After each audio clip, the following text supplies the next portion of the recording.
Hi lovelies, and welcome back to my channel. If you are new here, my name is Belinda Strana. Thank you so much for all the love and support. Don't forget to please subscribe to this channel, turn on notifications so that anytime I upload a video, you will be the first person to be notified. And to my returning subscribers, thank you so much for all the love and support. To those people that share my videos, leave commentaries, and I want to use this medium to say a very big thank you to my newest subscribers. You guys are the real MVP. And to my returning ones, thank you so much for all the love and support. Alright lovelies, let's dive into this video. So guys, I came by this video on my For You page on TikTok where Jeffrey Sachs was actually talking about the UN food system and how it actually affects the poor.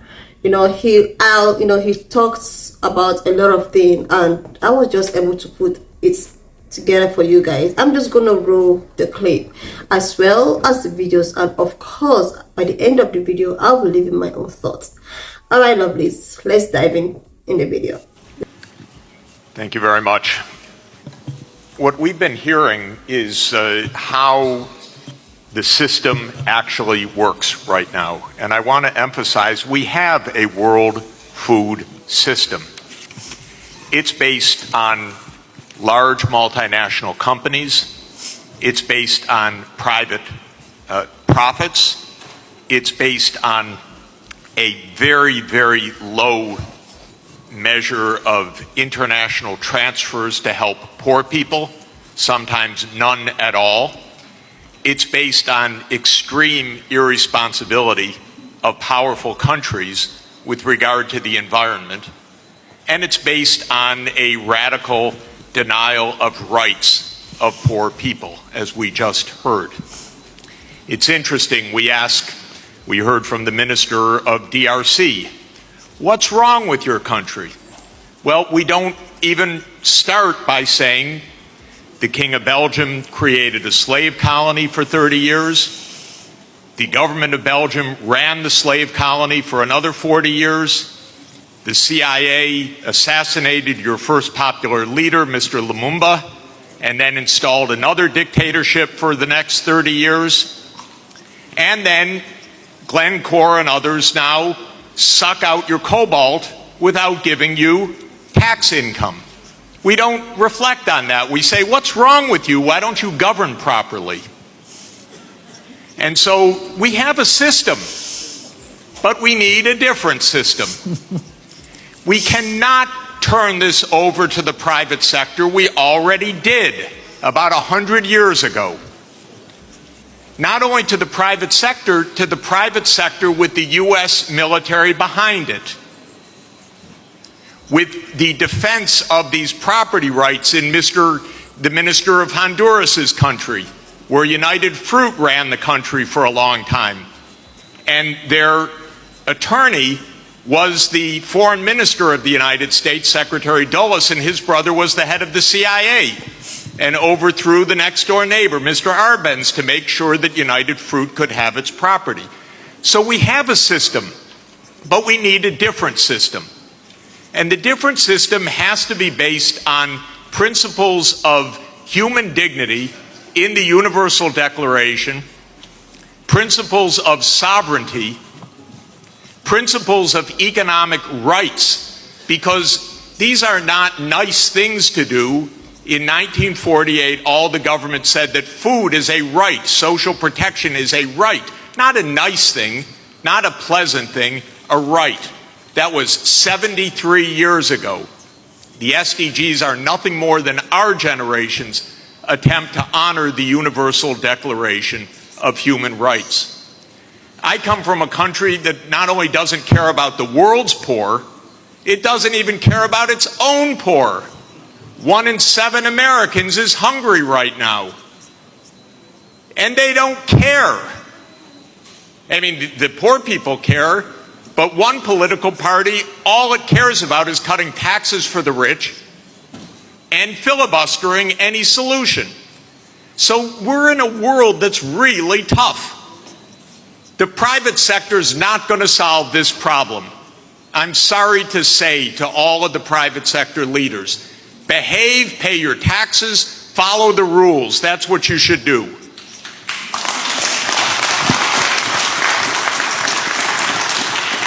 And what the governments should do is the following. They won't, but they should. First, the G20 should become the G21 by inviting systemically the chairperson of the African Union and the African Union to be the 21st country. The European Union is a member of the G20 as the EU. If you add the AU as the 21st for the G21, you add 1.4 billion people to representation at that crucial event. That will change decisively the discussion because 1.4 billion people are not at the table for finance right now, and they need to be. So my first recommendation is the G21. I love the G20. Add one seat, 1.4 billion people with the AU represented. Second, we need an order of magnitude change of development finance. The rich countries just borrowed $17 trillion for COVID. The poor countries, nothing. Because the rich countries can borrow at zero, and the poor countries pay 5 or 10% coupon rates or have no access at all. So the world exposed its grotesque inequality this past year and a half. Rich countries didn't say, we tighten our belts, why don't you? My country spent $7 trillion of emergency funding, not one penny for anybody else, by the way. $7 trillion, it didn't even cross the imagination of the US Congress to include a few crumbs for the rest of the world. But the poor countries cannot borrow. That's what we should have heard from the World Bank. I didn't hear that from the World Bank. I didn't hear real numbers. Real numbers are in trillions right now because the world economy is $100 trillion a year. But we don't talk about real numbers. But my job, all I know in this world is long division. Divide by 100 trillion and then see whether you're talking about something real or not. So that's the second thing. We need massively to increase the lending and borrowing capacity of poor countries at near zero interest rates like the rich countries have. Then they could get something done. By the way, for COVID vaccines, what we really need is for the United States to sit down with China, with Russia, with the European Union and the UK one day around the table and allocate these vaccines rather than hoarding them. That's all it would take.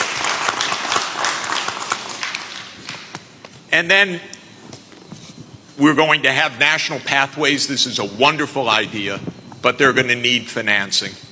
And so everything that I've been saying, I know the numbers. That's all I do for 40 years is add up what's missing. You want electricity? It has to be purchased. You want digital access? It has to be purchased. You want safe water irrigation? It has to be purchased. This is what I do for a living, is add up these numbers and then find out that then somebody makes up something and names 1/100th of what's really needed. It's not even hard. By the way, the IMF has done wonderful studies in the last 2 years showing that we have a financing gap of about $400 to $500 billion a year for the basics for the SDGs. They show the gap, but nobody comes up with the number, the solution, which wouldn't be so hard because that's just not a big number. It's 0.5 of 1% of world output. So if we really care, we wouldn't have the G7 saying, we love education, therefore we're going to give $3 billion for education. That's what they said at the summit.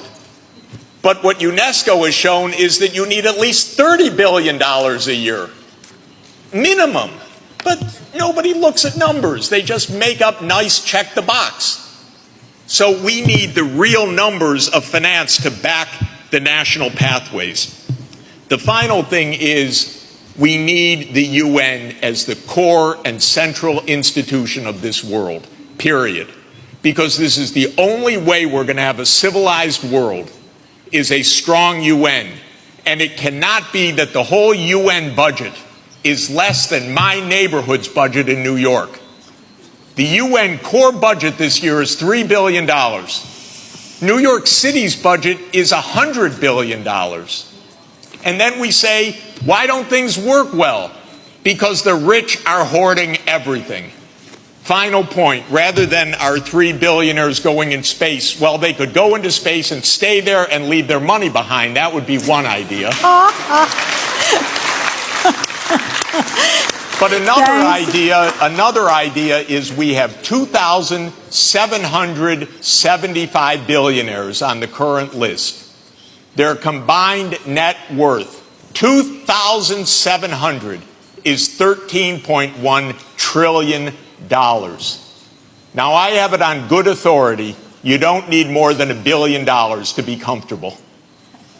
But they have an excess of $11 trillion over just the $1 billion. Like, seriously, lovelies, there is one thing about these rich people, like people that is, they tend to be very selfish. They tend to just think about themselves. They don't even care about, poor people. If you guys are surviving or not, it's none of their business. So these rich countries, decided to keep on, borrowing money, getting money, palliatives for so many things. While the poor countries keep on, like, nothing for them. And these people often think that because we are okay, we are satisfied, my family is okay, they don't think about other people and how people actually survive. And that's why I'm emphasizing on this speech, like on what he said. He's just here trying to tell everyone to buckle up, not allowing or not letting anybody to be hungered, all because of our selfish interest, or all because we felt that these people, we don't care about them or about how they survive. If we can actually survive, if you watch right now, lovelies, there is a lot of high rates of everything. Things are going up, things are increasing in the market. You cannot even get a decent amount of something just like before, especially food. The rate at which food is getting high and the demand of food is getting high, while it's in low quantity, like you cannot even get a reasonable amount of food. Is just the way things are really getting high in the marketplace right now. And some of these rich people wouldn't care because they can afford it.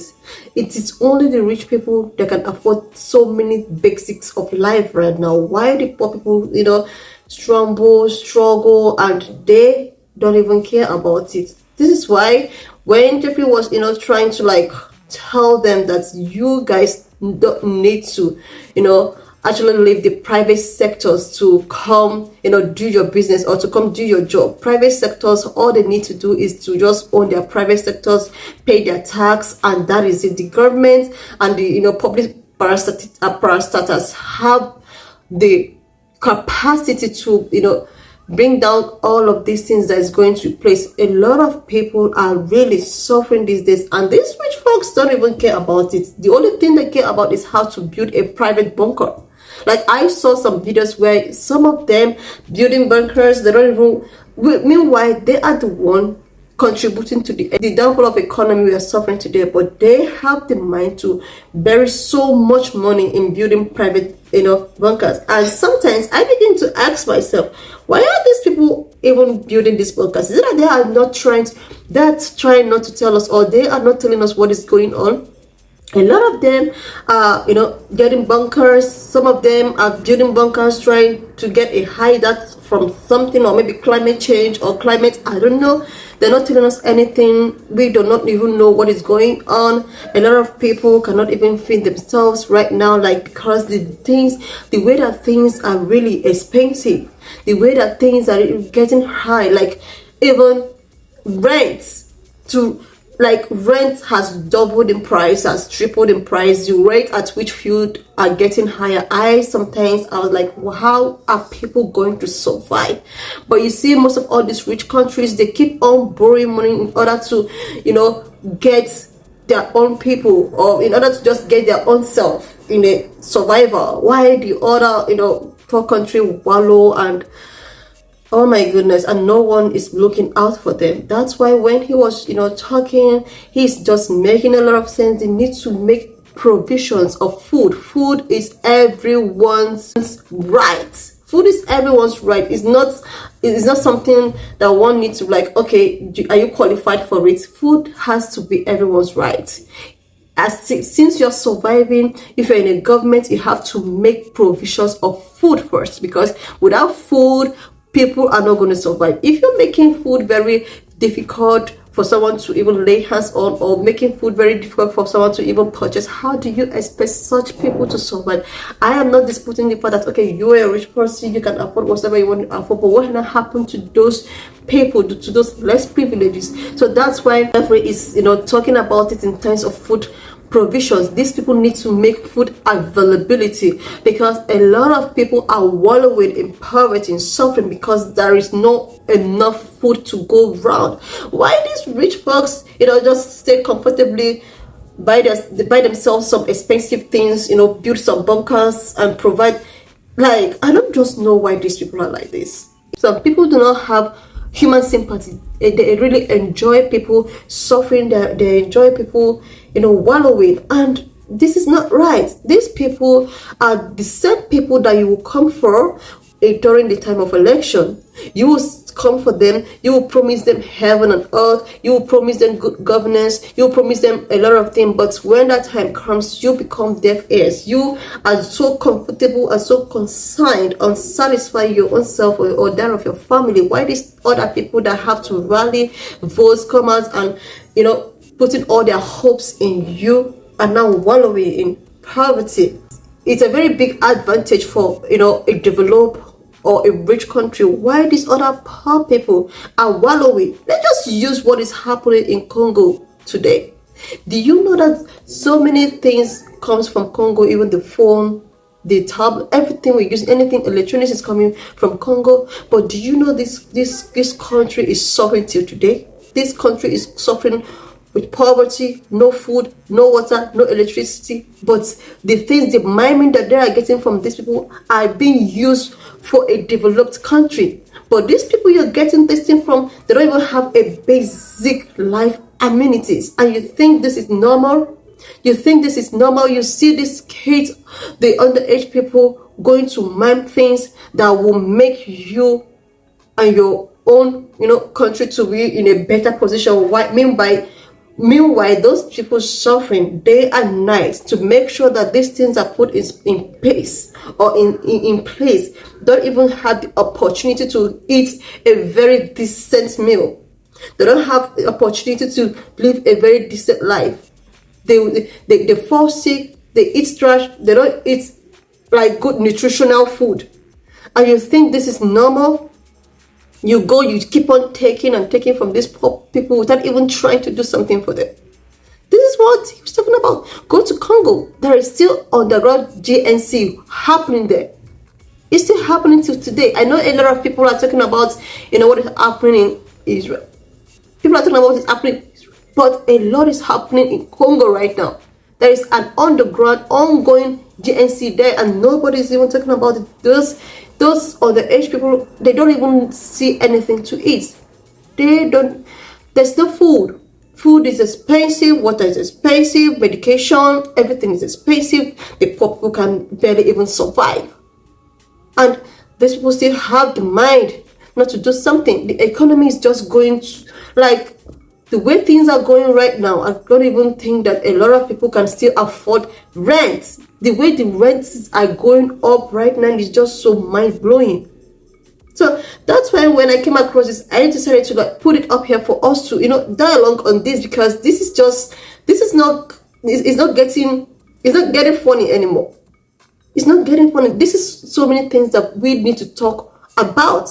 And I love the way Jeffrey is calling them out. He is calling their sins out. They need to come out. They need to do something. Enough of all the pretense and trying to feel as if nothing is happening. Meanwhile, they are so comfortable, happy in their homes. While a lot of poor people are wallowing in poverty. They are wallowing.